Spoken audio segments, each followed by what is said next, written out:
Oi pessoal, no vídeo de hoje nós vamos falar um pouquinho sobre coisas que nos ensinaram que eram futilidades.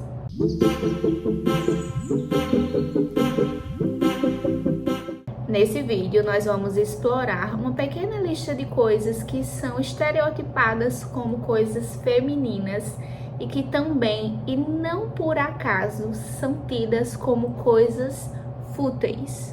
Eu acho importante também agora no início do vídeo a gente contextualizar um pouco e relembrar o papel dos estereótipos de gênero. Os estereótipos de gênero frequentemente moldam as nossas percepções e moldam também os nossos comportamentos, além de limitar a liberdade de expressão e de escolha que a gente tem ao longo da vida. É aquele clichê, meninos vestem azul, meninas vestem rosa. E recentemente a gente viu uma manifestação muito clara desse preconceito com o filme Barbie ano passado, onde as mulheres foram massacradas injustamente e rotuladas como fúteis por terem ido ao cinema assistir ao filme com roupas na cor rosa.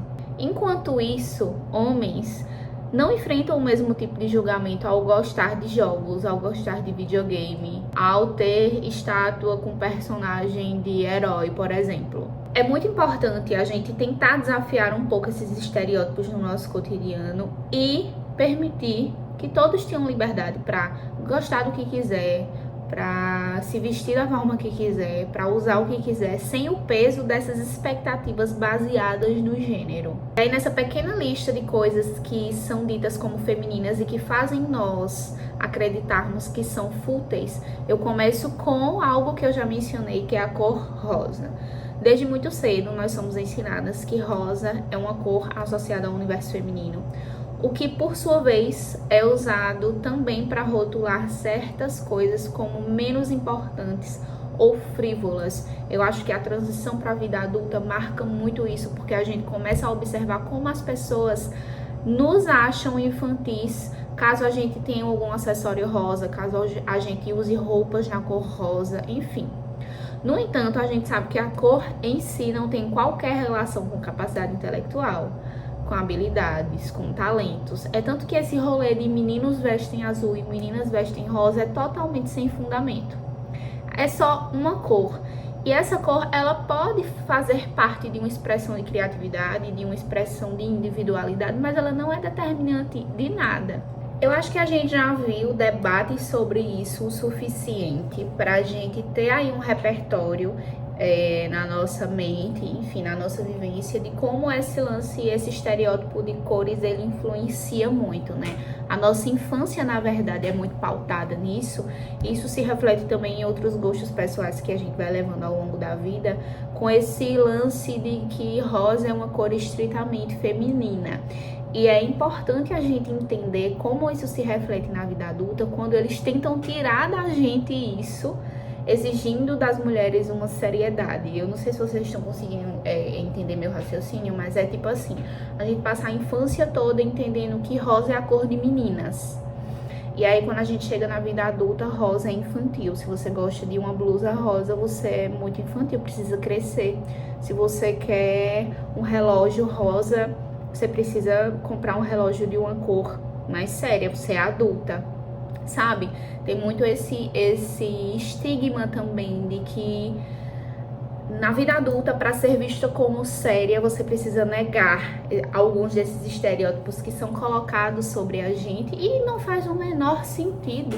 Se eu gosto de rosa, assim como se eu gosto de azul, assim como se eu gosto de amarelo, assim como se eu gostasse de verde, de qualquer outra cor, eu vou comprar uma roupa, eu vou comprar um celular naquela cor, eu vou usar uma maquiagem naquele tom, e isso não me faz menos madura, menos profissional, menos séria que outras pessoas que só usam preto e branco. Aí é interessante a gente também entender como os mecanismos eles são organizados para fazer a gente acreditar nisso, né? As cores comunicam. Sim, as cores elas comunicam muitas coisas, elas passam de fato sentimentos, elas conseguem provocar na gente reações, mas o fato de eu gostar de uma cor não me torna mais maduro ou menos maduro que outra pessoa. O fato de eu gostar de uma cor específica não diz sobre a minha competência, não diz sobre a minha capacidade intelectual. E é o que fazem a gente acreditar na vida adulta se a gente gosta muito de rosa. E eu vi inclusive nas redes sociais, no TikTok, por exemplo, algumas meninas falando que por muito tempo, para serem aceitas entre um grupo de amigos majoritariamente masculinos, ou para serem vistas como mais sérias no ambiente corporativo, elas negaram alguns desses gostos que elas tinham. Por exemplo, eu vi em alguns vídeos algumas meninas citando que por muito tempo negaram que gostava de rosa, porque como é uma cor muito associada ao feminino, elas diziam que não gostavam de rosa porque isso era coisa de menininha, e ela queria passar uma imagem para ser aceita em um contexto específico de que ela era muito diferente das mulheres, de todas as mulheres, dessa generalização feminina. E aí ela negava isso, mas depois algumas nos seus relatos traziam essa reflexão à tona. Poxa, eu passei tanto tempo negando que eu gostava de rosa, mas tipo, eu gosto de rosa. E eu fazia isso para ser aceita num grupo que era majoritariamente masculino, ou para ser vista como mais madura, mais séria no ambiente de trabalho. Então percebem como essas coisas não são pequenas. Elas conseguem moldar, inclusive, como a gente se enxerga no mundo, como a gente se posiciona no mundo. Outro exemplo que a gente pode mencionar é a moda. O mundo da moda frequentemente é criticado por ser considerado superficial, por ser considerado como fútil, especialmente quando a gente fala de moda feminina. No entanto, a moda é uma arte, é uma expressão pessoal, é uma forma de expressão pessoal. E além disso, a gente não pode deixar de considerar que a moda tem um impacto econômico significativo. A moda também tem um impacto cultural. A roupa que nós usamos pode refletir nossa personalidade, reflete nossa cultura e também transmite várias mensagens. Portanto, rotular a moda como, principalmente a moda feminina, como fútil, é uma generalização totalmente injusta. Com relação à moda, tem muito essa discrepância de que a moda é algo fútil, a moda é algo banal, ao mesmo tempo em que o mercado e o capitalismo tentam influenciar a gente a um consumo desenfreado, enquanto diz que isso é algo fútil e que é algo majoritariamente feminino, como se fosse uma característica biológica das mulheres, essa vontade de comprar, de querer consumir, quando na verdade a gente sabe que isso é provocado. E a gente sabe que o mercado da moda também tem muito preconceito, não só com relação a um padrão estético, mas a gente vê muitos nomes grandes do mundo da moda serem nomes masculinos. E aí a gente sabe também que nas campanhas de moda, vez ou outra a gente vê algumas polêmicas, já vimos muito mais, tanto que tem aí alguns conteúdos de influenciadores que resgatam, por exemplo, campanhas de moda que foram feitas há um tempo atrás e que eram extremamente problemáticas, sempre pensadas por um homem, sempre pensadas por uma ótica masculina. E é muito como esses homens nos enxergam, né?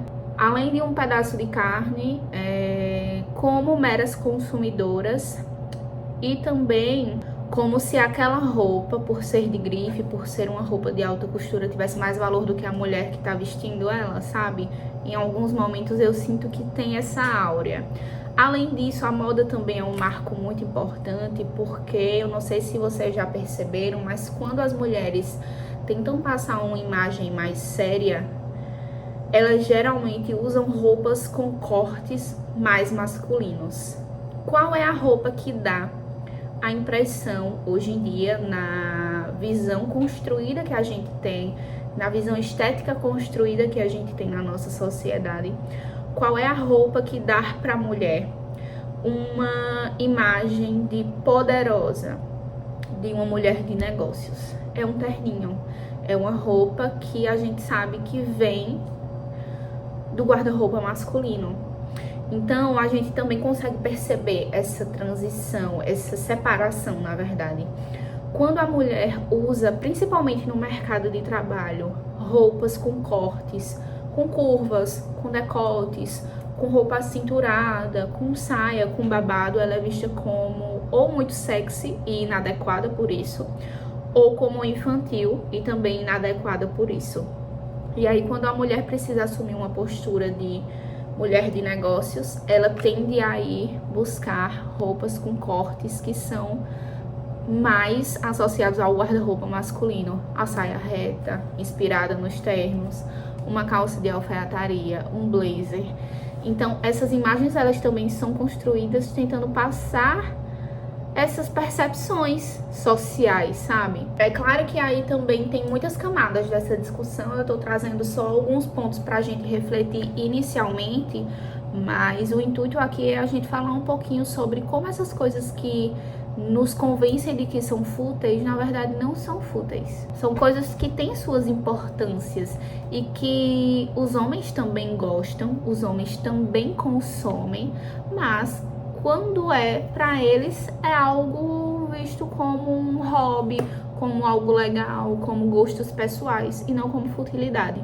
Outro ponto que eu acho importante a gente elencar são os cuidados com a aparência. Muitas vezes as mulheres são criticadas por dedicarem tempo e recursos para se sentirem bonitas e confiantes. E o ato de cuidar da aparência é visto geralmente como uma futilidade. Porém, cuidar da aparência é uma forma de autocuidado e autoexpressão também. É importante a gente lembrar que todos os gêneros, todas as pessoas, todos os seres humanos, eles têm o direito de se sentir bem consigo mesmos, independente de qualquer coisa. E o autocuidado também faz parte de um processo de autoconhecimento, então, obviamente, não é futilidade. Outro ponto que a gente pode abordar é a questão dos interesses considerados femininos, como, por exemplo, maquiagem e produtos de beleza. Esses itens, eles também são frequentemente rotulados como supérfluos ou como coisas fúteis. Porém, a maquiagem também é uma forma de arte. E também é uma maneira de explorar a criatividade, de realçar beleza, autoconfiança, sobretudo.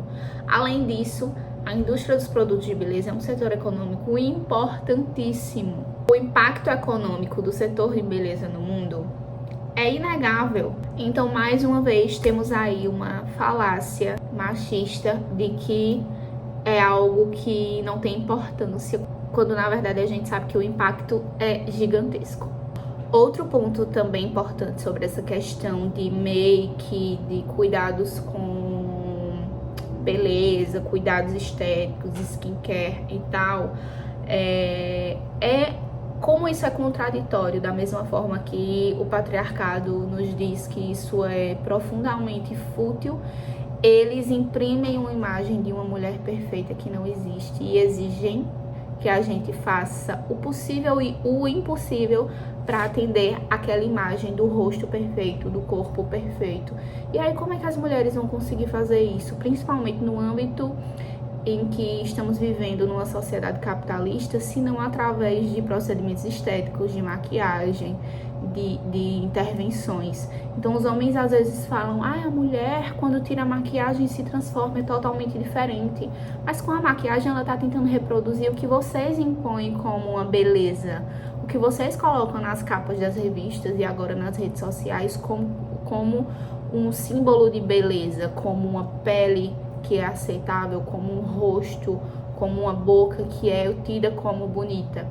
Então, percebem? A gente nunca consegue agradar. Eles colocam um padrão estético impossível exatamente para que nenhuma mulher consiga alcançar. E aí a gente vai estar aqui sempre tentando fazer intervenções, usando maquiagem, usando produtos, fazendo mil coisas, tentando atingir aquilo, mas a gente nunca vai conseguir, porque o padrão de beleza muda constantemente e ele é posto como algo inalcançável. Nós nunca estaremos bonitas, nós nunca seremos vistas como bonitas o bastante para homens que não se importam com a sua própria beleza. Um exemplo disso, e você quer um exemplo maior do que isso, do que recentemente as críticas que aconteceram no Big Brother a Yasmin Brunet, dos homens falando do corpo dela, que ela perdeu a mão, que ela não se cuida mais, que ela não é tão bonita assim. Aí você olha para os homens que estão fazendo esses comentários. E os comentários não são só porque era a Yasmin Brunet e ela era modelo e belíssima. São para qualquer mulher. Esses padrões, eles são criados para serem inalcançáveis. E tudo se organiza de uma maneira para provocar exatamente isso. Somos fúteis se procuramos seguir esse padrão de beleza. E se não procuramos, somos desleixadas, somos feias. Outro exemplo que também merece destaque é a culinária, a cozinha. E eu já falei isso até em aulas minhas. A cozinha sempre foi vista como uma atividade feminina. E isso, infelizmente, levou a um estereótipo de que cozinhar é algo trivial. É algo que está intrínseco ao papel da mulher dentro de casa. Mas a culinária, além de uma expressão cultural, também é afeto, também é nutrição, enfim. E é uma habilidade extremamente valiosa. E eu sempre, inclusive nas minhas aulas, eu gosto de trazer esse contraponto. Quando é uma mulher, geralmente a gente chama de cozinheira. Quando é um homem, a gente chama de chefe de cozinha. Por que há essa disparidade? Por que há essa visão de valor com relação ao homem fazendo o mesmo papel de uma mulher? Esses são apenas alguns exemplos de coisas femininas que nos convenceram que eram fúteis. É importante aqui a gente lembrar que a feminilidade é muito subjetivo falar sobre feminilidade. Ela pode significar coisas diferentes para pessoas diferentes, mas ser mulher não pode ser reduzido a estereótipos e não pode ser reduzido a julgamentos superficiais. As pessoas, elas são únicas, elas têm interesses e habilidades diferentes. A gente tá cansado de saber que estamos aí sobre várias camadas de imposição desses estereótipos de gênero. Esse é um tema que dá muito pano pra manga mesmo. É muito interessante a gente ver também como as vivências, elas nos mostram isso ao longo do tempo. E eu faço um convite aqui pra você, se você já teve alguma experiência parecida ou se você já se obrigou a não gostar de algo ou a não se expressar de tal maneira porque era vista como algo extremamente feminino e por isso menosprezado. Coloque aqui nos comentários. Se você já foi uma pessoa que evitou gostar de rosa, que evitou usar uma roupa específica no seu ambiente de trabalho para não ser vista como infantil ou sensual demais. Se você já foi uma pessoa que evitou fazer ou gostar ou demonstrar interesse em algo que é atrelado ao feminino, à feminilidade, para tentar se distanciar dessa imagem, quando na verdade você gosta disso e não tem problema nenhum. Se você já evitou fazer algo ou dizer que gostava de algo que é visto como feminino, porque também seria vista como fútil ou como infantil, conta aqui nos comentários a sua experiência. Eu espero que com esse vídeo a gente consiga também iniciar aí essa reflexão sobre o tema, que é muito maior, que tem muito mais camadas, mas que é muito importante para a gente começar a entender como coisas das quais nós gostamos e inclusive somos ensinadas a gostar, com o tempo são vistas como coisas secundárias, enquanto o mesmo não acontecem para os homens. A gente sabe que o jogo de futebol é visto como paixão, enquanto você querer ir ao show da Taylor Swift é visto como infantilidade. A gente sabe que a camisa de time é vista como um manto, enquanto a sua roupa de grife é visto como algo fútil, superficial. A gente sabe que colecionar Funko Pop é um hobby, enquanto colecionar bolsa e sapato é visto como um consumismo exagerado, atrelado ao fato de você ser mulher e não ter controle. E aí eu espero que com esse vídeo a gente comece a pensar um pouco mais sobre isso e sobre como isso se manifesta no nosso dia a dia, no nosso cotidiano, de maneira bem sutil.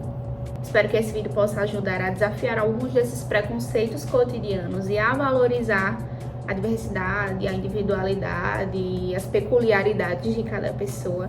É sempre importante a gente questionar esses estereótipos que aparecem de maneira tão sutil no nosso cotidiano e trabalharmos juntos para tentar criar uma cultura futuramente mais inclusiva, mais igualitária. Espero que vocês tenham gostado desse bate-papo. Um beijo e até a próxima!